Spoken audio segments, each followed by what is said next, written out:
"Merry Christmas, David," I said softly, sliding the wrapped box across the table. He smiled, nervously, almost like he knew. Everyone watched as he untied the ribbon. Inside wasn't a gift, it was the truth, every ugly, glittering piece of it. And in that moment, he realized our marriage hadn't survived the winter. That's how it ended. But every ending starts somewhere, right? Mine began on a warm October morning, the kind that tricks you into thinking the world is still kind. My name's Emily Harper, 34, interior designer, small firm in downtown Chicago, married to David Thompson, a finance guy who always smelled like espresso and ambition.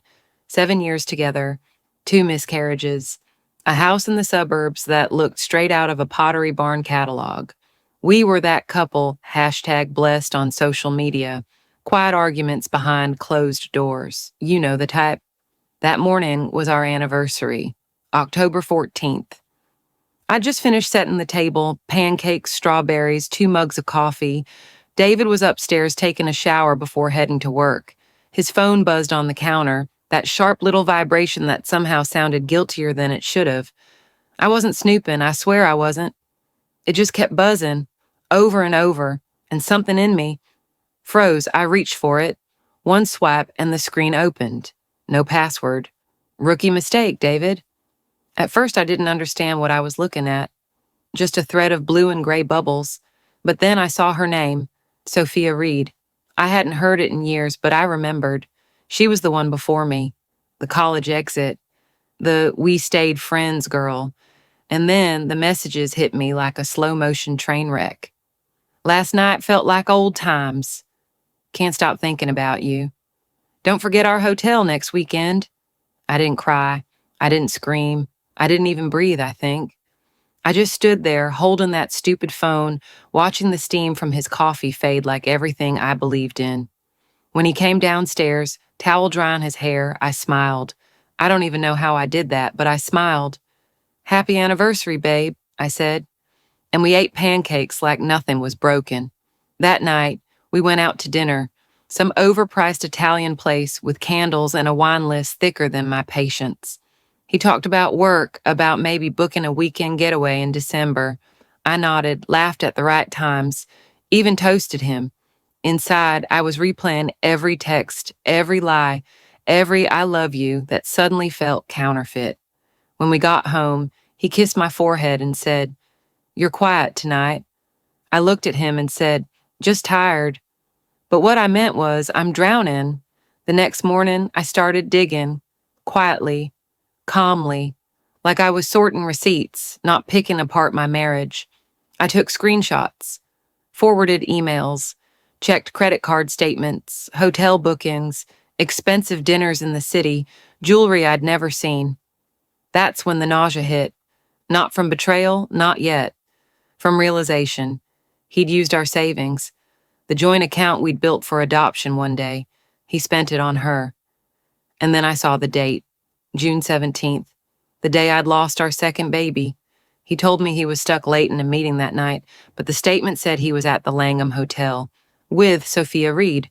That was the moment something in me died, not the crying, screaming part. That came later. What died was the part of me that waited for him to choose me. The following week, I hired a private investigator, a guy named Jack, former cop, quiet, efficient, smelled like coffee and leather. He didn't ask why, he just said, "People lie. Paper doesn't." 3 weeks later, he handed me a file thick enough to hurt if you threw it. Photos, timestamps, receipts, the works. He even found out Sophia wasn't single, she was engaged, to a pediatric surgeon named Michael Brooks. That detail hit me sideways. She wasn't just cheating with my husband, she was betraying someone else too. And suddenly, revenge didn't feel like sin anymore. It felt like symmetry. I didn't want to destroy them out of rage. I wanted the truth to burn them clean. But I didn't have a plan yet, not until that night when David came home and said, "Honey, guess what? Sophia's alone for the holidays." I was thinking, maybe we should invite her for Christmas dinner. I laughed out loud, actually laughed. He thought it was from amusement. But inside, I swear I felt the devil smile. That night, lying beside him, I stared at the ceiling for hours. The city lights flickered through the curtains like Morse code. Invite her, huh? You got it, David. I created a new email. Anonymous. No signature, no trace. And I sent everything to Michael Brooks. The screenshots, the receipts, the photo from the Langham lobby, where Sophia's arm was wrapped around my husband's waist. The next morning, I got a reply. Just 2 words. Let's talk. We met in a coffee shop off Michigan Avenue. He was polite, too polite, like someone who still believed in decency. I slid the envelope across the table. He looked through it silently, no tears, no outburst, just a long, heavy sigh. Then he said, "She's supposed to be counseling couples. Can you believe that?" I said, "She counseled mine too, apparently." We talked for an hour, maybe more. By the time we left, we weren't victims anymore. We were co-authors of the same story, one that would end on Christmas Eve. The next few weeks, I pretended, smiling, baking cookies, decorating the tree like nothing was wrong. I cloned David's phone using Jack's tech, monitored every message, watched them spiral. Sophia getting nervous, David assuring her everything was fine. They had no idea their little secret had already expired. And me, I just played my part, loving wife, perfect hostess. I even bought matching pajamas for the family. Because if I was going to burn down the lie, I wanted it to look like a Hallmark movie first. By mid-December, my sister Sarah called and said, "You sure you're okay, Em? You sound off," I said. "I'm good. Really, just excited for Christmas." She didn't buy it. Sisters never do. But she came anyway, with her husband, her kids, and a heart big enough to carry me when I couldn't stand anymore. And that's where part 1 ends, with the tree twinkling, snow outside, and me smiling through the kind of silence that only comes before a storm. Because when the clock struck Christmas Eve and the dinner table was set for 8, I was done being the good wife. This time, I'd be the judge. You know that feeling when you walk through your own house and it suddenly feels like someone else's? That's how it was for me, every single day after the truth came out. Same walls, same photos, same smell of cinnamon candles David liked. But it all felt wrong. Like the air had changed teams and was now rooting against me. He'd kiss my cheek before work, say, "Love you," and I'd whisper it back with a smile that could cut glass. I wasn't pretending out of love anymore. I was pretending out of power. Every morning, every "have a great day, babe," was another step toward the trap I was building. Jack, the private investigator, had become my secret sidekick. I'd meet him twice a week, coffee shops, grocery store parking lots, anywhere David wouldn't suspect. Jack would hand me manila folders like some noir movie scene. Inside, more proof, more lies, more of the man I thought I knew. It was strange, you know. The more evidence I collected, the calmer I got. I wasn't crying in the shower anymore. I wasn't shaking when I saw Sophia's name on his screen. It's like once you face the monster, it stops being a ghost. But what hit hardest wasn't the affair. It was the normalcy. He'd come home, toss his keys, ask what's for dinner, kiss my neck while I was cooking. I used to melt at that. Now I just felt pity because he had no clue. No clue that his carefully built double life was already scheduled for demolition by me. Meanwhile, Sophia kept playing the good girl online. Her Instagram was full of healing quotes and relationship advice. She'd post pictures of her therapy office with captions like, "Sometimes the hardest truth sets you free." Oh, sweetheart, I thought. You have no idea how true that's about to be. Michael and I stayed in touch through a burner phone Jack helped me set up. No traceable number, no texts, just short calls. He was quiet, almost eerily calm. "I'm not a man of revenge," he said once, "but I am a man of truth." And that's what our plan became. Not vengeance, exposure. We agreed Christmas Eve was the day. The symbolism was perfect. Light in the dark, revelation in disguise. He'd show up uninvited right when dinner started. I'd give David his gift, and the rest would unfold itself. In the meantime, I kept living like everything was fine. I hosted a small Thanksgiving. David carved the turkey. My sister Sarah caught me zoning out while pouring gravy. You sure you're okay, Em? She whispered later. I smiled, the kind of smile you learn to fake when people love you too much to see you bleed. Yeah, just tired. But that night, after everyone left, I sat alone at the table staring at the leftover pie and whispered, Soon. December rolled in cold and sharp. Chicago winter doesn't play nice. The snow covered everything, like a lie pretending to be pure. I found comfort in it, because I was doing the same thing. Some nights I'd sit by the tree watching the lights flicker, sipping wine and writing down notes, little reminders of time in, lines I might say, what evidence to bring. It sounds insane, but it felt empowering. For the first time in years, I wasn't reacting. I was orchestrating. Still, I had moments of doubt. One night around 2 a.m., I caught my reflection in the dark window and thought, Who even are you now, Emily? And then I answered myself out loud. I'm someone who finally stopped begging for respect. The next morning, David came downstairs humming Christmas music. He handed me a wrapped box. For you, he said, grinning like a man who thought guilt could be gift-wrapped. Inside was a bracelet. Beautiful, gold, expensive, probably guilt-funded. Do you like it? He asked. I nodded. It's perfect. Because it was, the final piece of irony. The week before Christmas, Sophia texted David. Can't wait to finally meet your wife, he replied. She'll love you. You'll see I almost laughed when I saw it on the mirrored phone. You'll see, indeed. Christmas Eve arrived quietly, the kind of quiet that hums with tension. Sarah was there, helping me cook. Her kids were chasing each other around the living room. David was in his element, music on, wine flowing, fake laughter, easy as breathing. And me? I was calm. Too calm, like the world had already ended and I was just walking through the ashes. At 6:45, the doorbell rang. Sophia Reed, perfect curls, red lipstick, gift bag in hand, smile like sunshine made of lies. Emily, she said, all warmth and fake familiarity. It's so nice to finally meet you. I smiled back. You too. I've heard plenty. She laughed, not catching the undertone.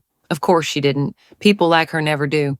We sat down to dinner, all 8 of us, David pouring wine, Sophia chatting with my sister like they were best friends. I watched them both, my pulse steady. Every second felt like an hour. Every word, like an echo from another life. And right when I caught David's eye across the table, something inside me whispered, It's time. I glanced at the clock. 7:30. Michael was on his way. My heart didn't race. My hands didn't shake. I was ready. David raised his glass for a toast. To family, he said. Sophia smiled. And to love that lasts. I almost choked on the irony. The sound of footsteps on the porch interrupted the moment. The doorbell rang again. David frowned, confused. Expecting someone? He asked. I smiled. Actually, yes. And in that tiny pause, right before the door opened, that was the last breath of peace that house ever saw. The second that doorbell rang, time just stopped. Everyone froze. Sarah mid-laugh, David holding his wine glass mid-air, Sophia with that picture-perfect smile frozen on her face. Even the kids went quiet. I swear you could hear the clock tick in the next room. David blinked. You expecting someone?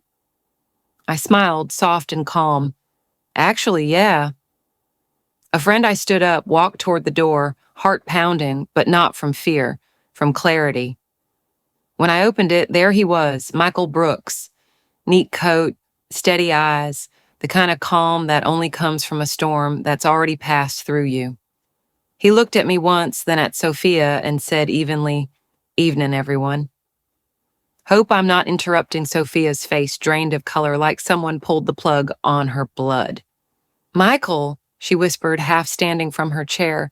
What are you, how did you? He stepped inside, shutting the door behind him with a click that echoed through the whole house. David stood up, trying to play host, oblivious to the trap closing around him. Hey, man, I think you've got the wrong... Michael cut him off. No, I've got the right house, the wrong people, maybe. The silence that followed was brutal. Then I spoke. Why don't you join us, Michael? We were just about to serve dessert. Sarah looked at me, confused, but she didn't say a word. She just reached over and quietly grabbed her husband's hand under the table. Michael took the empty chair across from Sophia. He didn't sit right away, just stood there, eyes locked on her. "You want to tell them," he said, voice low. "Or should I?" David frowned. "Tell us what?" Sophia shook her head, panicked. "Michael, please, not here."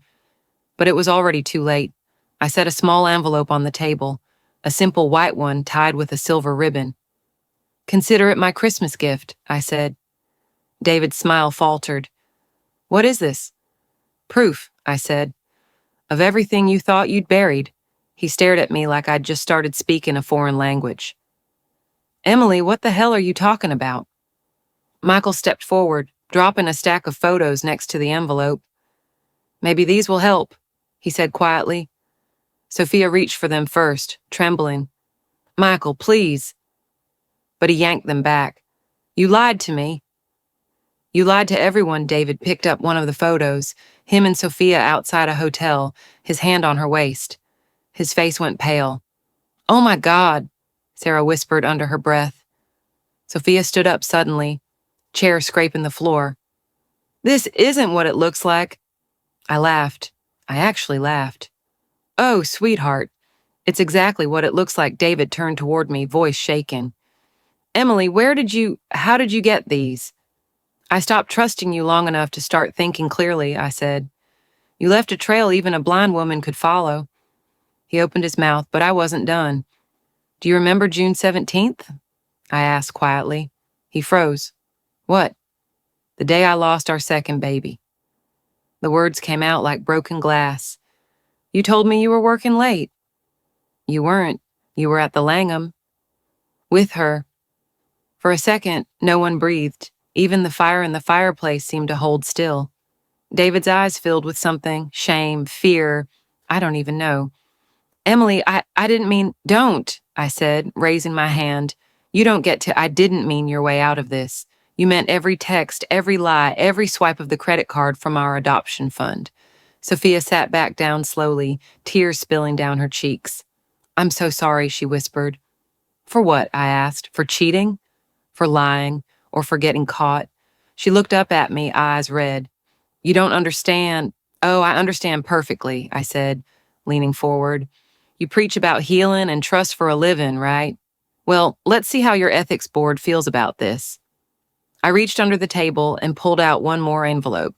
"This," I said, sliding it toward her, "is my formal complaint. With every photo, every message, every timestamp attached. You lose your license for this kind of thing." Her mouth opened, but no sound came out. Michael stared at her like he was trying to remember who she'd been before all the lies. "I loved you," he said softly, "and you turned love into a weapon." David slammed his hand on the table. "Enough! You can't do this here." "Oh, but I can," I said, standing up. "You invited her. You set the stage. I just wrote the ending." I reached for the last box on the table, the one wrapped in gold paper, topped with a red bow. "Since we're doing gifts," I said, "here's yours, David." He looked at it warily. "What is this now?" "Open it." He tore the paper, and when he saw what was inside, his face fell apart. Divorce papers, already signed, dated, ready to file. The room went dead quiet. Even the kids upstairs had stopped running. David looked up at me, tears brimming. "You really want to end it like this?"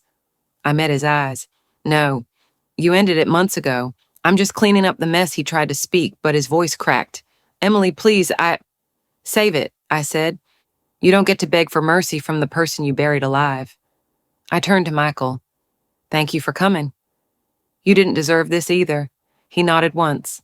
"Neither did you." And then he left, quietly, like the storm he'd brought had finally spent itself. Sophia followed, crying, fumbling with her coat. David just stood there, staring at the papers, like maybe if he looked long enough, they'd disappear. Sarah walked over and slipped her arm around me. "You okay?" she whispered. I smiled, a real one, small but real. "I will be." When the door closed behind them, I looked at the empty table. Half-eaten dinner, spilled wine, pieces of broken truth everywhere. It was over. And for the first time in years, I could finally breathe. I poured myself a glass of wine, raised it toward the window, and whispered, "Merry Christmas, Emily." "You made it." I didn't sleep that night. Not a single second. The house was too quiet. You'd think after all the shouting, the silence would feel peaceful, but it didn't. It felt heavy, like a blanket soaked in everything that had just happened. I sat on the couch, still in my dress, still wearing the bracelet David gave me. Funny how something can sparkle even when it's bought with betrayal. Around 3 a.m., I finally stood up, took the bracelet off, and dropped it into the trash. It made this tiny clinking sound, soft, final, almost polite. That's when I realized that sound was the end of something, and the beginning of whatever came next. When the morning came, David was gone. He'd packed a few things, clothes, laptop, guilt. He left a note on the counter. "I'm sorry. I just need time." I laughed, out loud. Time? You think 6 months of lies weren't long enough? Sarah woke up around 8 and found me making coffee. She looked at me like I was some fragile artifact. "How are you even standing?" she asked. "I don't know," I said. "Maybe because if I sit, I'll never get up again." She just hugged me. No words, just warmth. The kind that doesn't fix you, but reminds you you're still human. By noon, the lawyer, Rebecca, was at my door. Sharp suit, calm voice, the kind of woman who makes chaos feel manageable.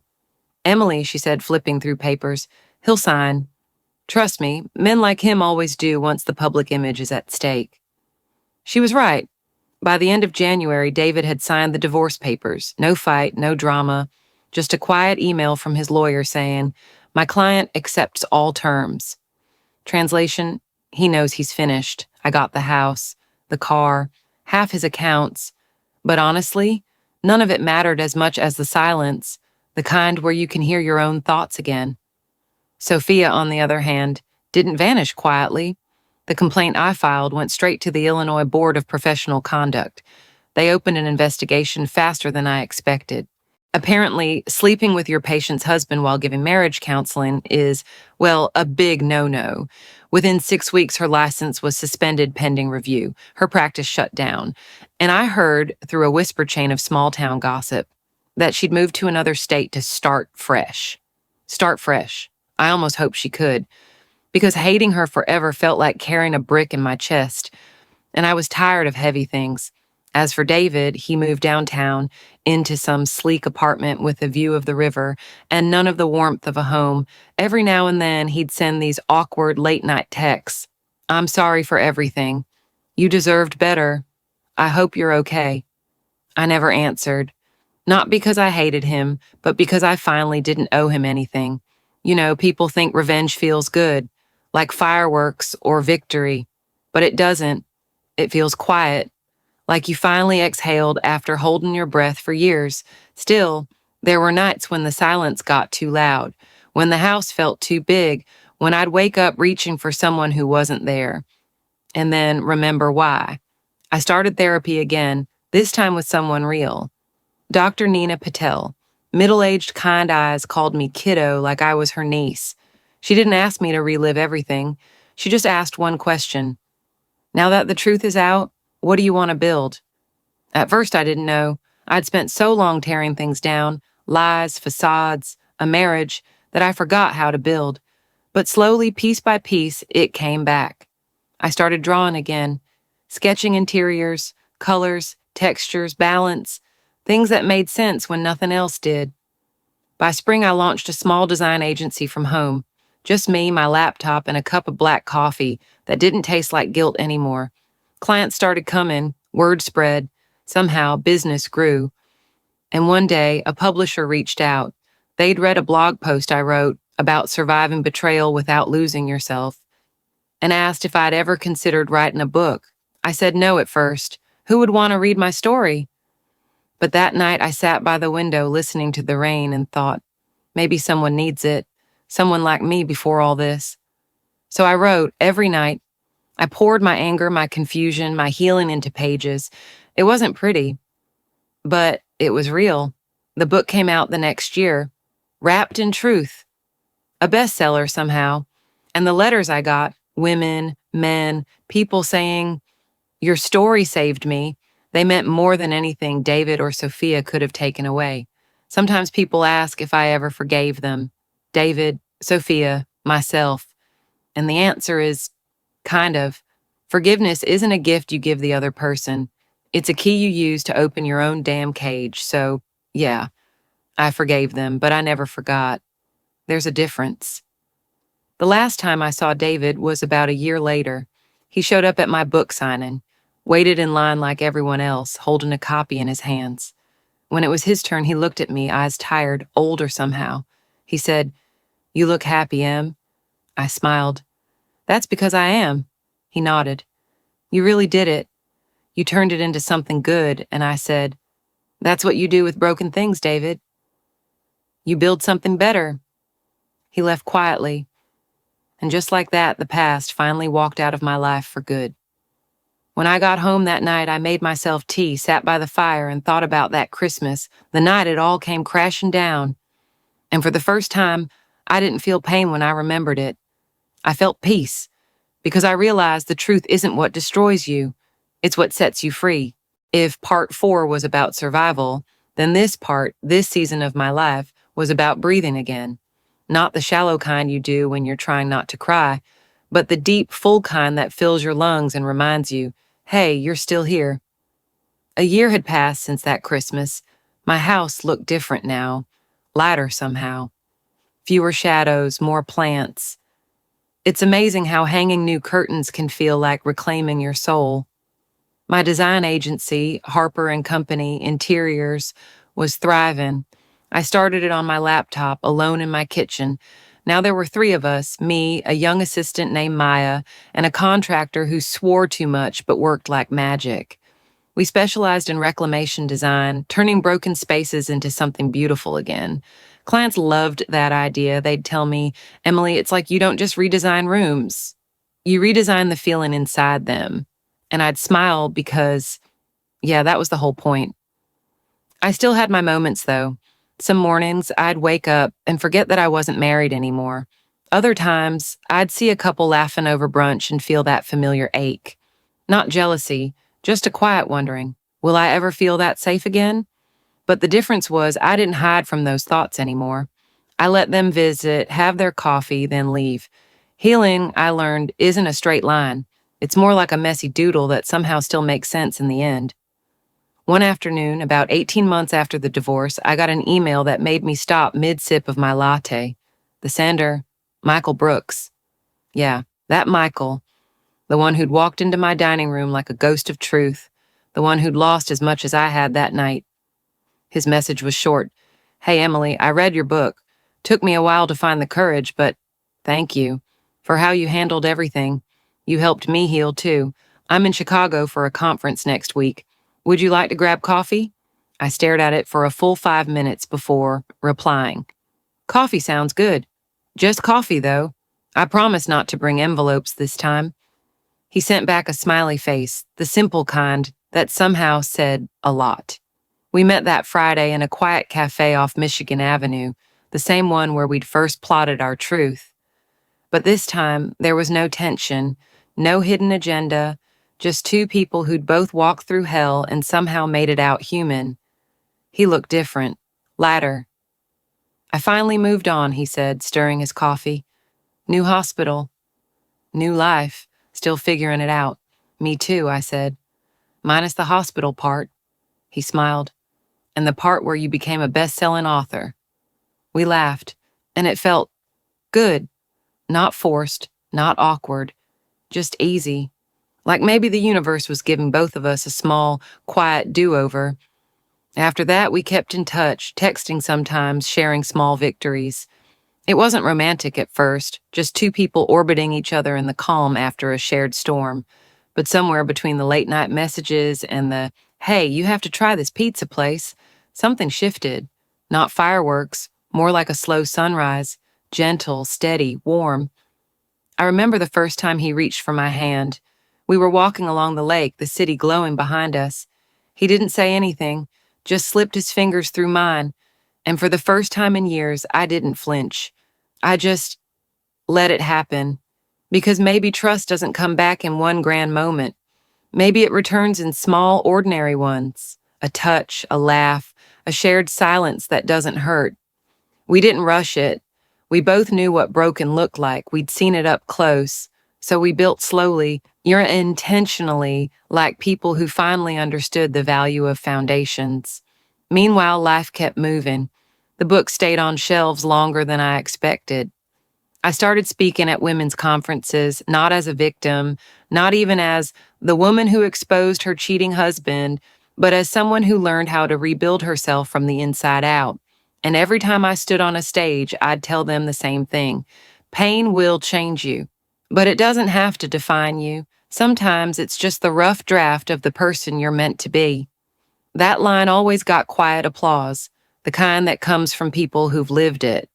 By the second Christmas after the storm, Michael and I had grown closer.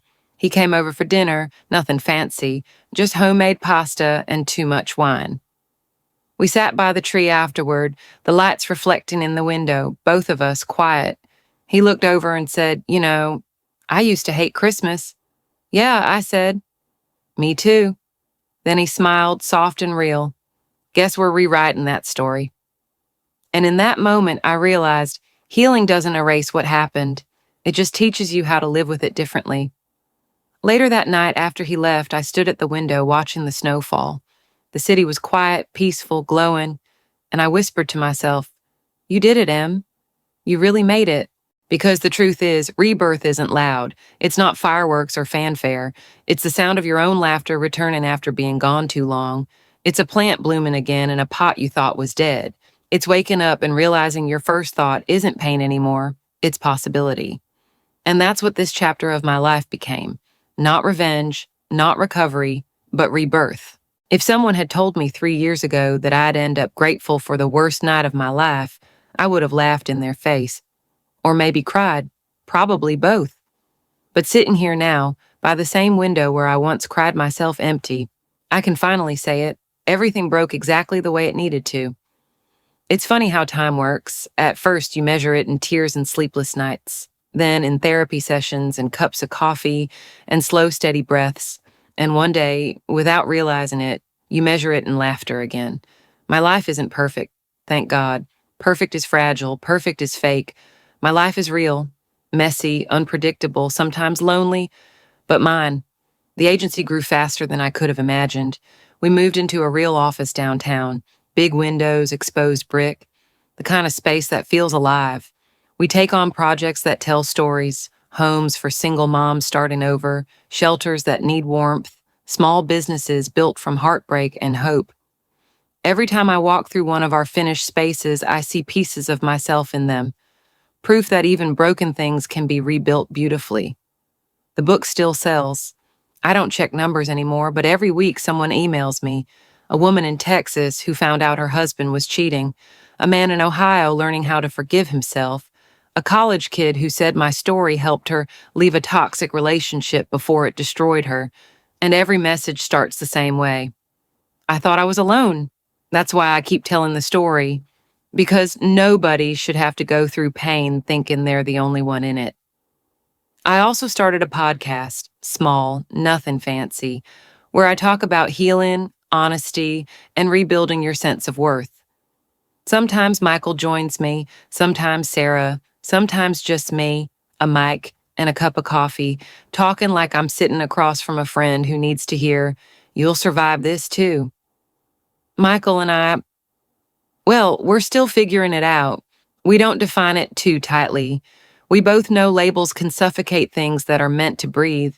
He's gentle, thoughtful, the kind of man who doesn't try to fix you, just holds space for you to heal. Last summer, he helped me renovate the backyard. We built a small fire pit, strung lights across the fence, and one night, sitting under those soft bulbs, he said, "You ever think about what would have happened if none of it had blown up?" I thought for a moment and said, "Yeah, I'd probably still be pretending to be happy." He nodded. "Then I guess I'm glad it did." And I smiled because me too. Forgiveness came slowly, not as some big dramatic moment, just in tiny quiet waves. One day, I realized I didn't feel that sharp sting when I said David's name. Another day, I saw an old photo of us and didn't flinch. Then one morning, I woke up and realized I'd finally stopped replaying the betrayal. It wasn't erasing the past, it was releasing it. David reached out again this year. He'd heard about the book, seen an interview I did online. He wrote, "I'm glad you found peace. I'm still looking for mine." I didn't respond. Not out of anger, just closure. Because sometimes silence is the kindest answer. Sophia, as far as I know, never got her license back. Last I heard, she moved somewhere on the West Coast trying to rebuild quietly. And you know what? I hope she does, not because she deserves it, but because we all deserve a chance to become better than our worst mistakes. That's something therapy taught me. Revenge might feel like control, but forgiveness feels like freedom. Every December, I still host Christmas dinner. Same table, same lights, but different energy. Sarah brings the pie, Michael handles the turkey, badly, and I do what I do best, set the scene. Soft music, candles, laughter that actually means something. No secrets this time, no pretending. Last Christmas, as we sat around the table, Sarah clinked her glass and said, "To Emily, for proving that grace and power can live in the same heart." Everyone cheered and I laughed, genuinely this time. But later that night, after everyone had gone home, I sat there alone for a while. And I thought about that first Christmas, the night of the confrontation, the box, the papers, the woman I was then, brittle, burning, barely holding on. I wanted to tell her, "You won't just survive this. You'll become someone you actually like. You'll find laughter again. You'll learn that endings aren't punishments, they're invitations." The clock struck midnight, and I whispered the same thing I did that night years ago. But this time, it felt different. "Merry Christmas, Emily," I said. "You made it." Because I really had. Not just out of the marriage, not just out of the grief, but out of the smallness of believing my worth depended on someone else's love. Now, when I meet women who are where I once was, scared, broken, holding their breath, I tell them the truth nobody told me back then. Your life doesn't end here. It just changes shape. Sometimes the story has to fall apart before you can write the one that was meant for you. That's the full circle, not revenge, not even forgiveness, but peace, the kind that hums quietly in your bones and whispers, "You're home." And that's where I'll leave this story, because the rest isn't about pain anymore. It's about living. And living, my friend, is the sweetest justice of all.